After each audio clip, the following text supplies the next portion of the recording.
Kakayanin niyo bang harapin ang kwento ng isang empleyadong pumasok lang para magtrabaho pero may nakasabay na hindi na dapat naroon?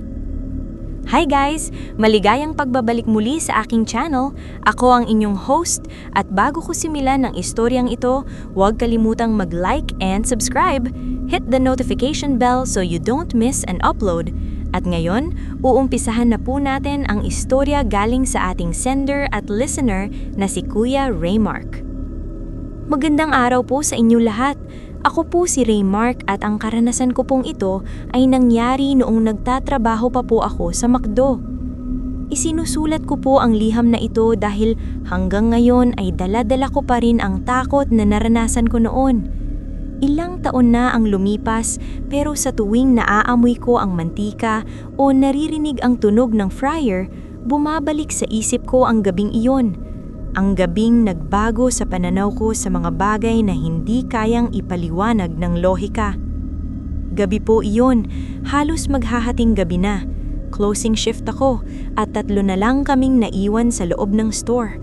Tahimik na ang paligid, sarado na ang mall at tanging ilaw ng kusina at mahinang ugong ng freezer ang maririnig. Habang naglilinis ako ng lobby, napansin kong may isang lalaking nakaupo sa may dulong mesa. Akala ko kanina pa siyang umalis pero nandoon pa rin siya, nakayuko, parang may hinihintay. Lumapit ako para sabihing sarado na kami. "Sir, close na po kami." Mahinahon kong sabi. Hindi siya sumagot. Hindi man lang gumalaw. Napansin kong nabasa ang sahig sa ilalim ng mesa niya. Parang tumutulo ang tubig mula sa kanya. Akala ko natapon lang ang inumin niya. Nang umikot siya ng kaunti, doon ko napansin na wala siyang hawak na tray. Wala ring pagkain sa mesa. Nakasuot siya ng lumang polo, kupas ang kulay at ang balat niya ay maputla, halos kulay abo sa ilalim ng ilaw. Bigla siyang tumingin sa akin. Hindi ko makalimutan ang mga mata niya, malalim, nangingitim at parang walang buhay. "May naiwan pa ba?" Mahina niyang tanong. Hindi ko alam kung bakit pero kinabahan ako. Parang biglang bumigat ang hangin sa paligid.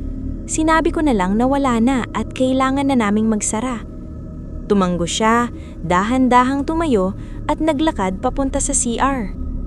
Lumipas ang 10 minuto, hindi pa rin siya lumalabas. Tinawag ko ang manager ko at sabay naming sinilip ang CR. Walang tao, malinis ang loob, tuyo ang sahig, wala ring ibang exit doon. Parang naglaho siya. Habang iniisip pa namin yun, biglang tumunog ang kitchen bell, yung ginagamit kapag may order. Napatingin kaming lahat sa counter. May resibo na lumabas sa printer. Isang order ng burger at fries. Walang pangalan. Ang oras, 11:47 p.m. Eksaktong oras kung kailan ko kinausap ang lalaki. Kinilabutan ako. Sinabi ko sa manager ang tungkol sa lalaking nakita ko. Bigla siyang namutla. Dinala niya ako sa likod at tahimik na nagsalita. "Alam mo ba," sabi niya, "may empleyado dito dati na namatay sa night shift. Inatake sa puso habang naglilinis ng lobby. Sabi ng mga guard, may mga customer daw minsan na nakikitang nakaupo dyan sa dulong mesa. Pero paglalapitan na, nawawala." Kinagabihan, habang pauwi na ako, napansin ko na basa ang aking sapatos. Hindi ko alam kung saan galing ang tubig. Pagdating ko sa bahay, may naamoy akong parang lumang mantika at malamig na hangin sa likod ko. Nang lingon ko ang salamin sa sala, may bakas ng kamay sa salamin.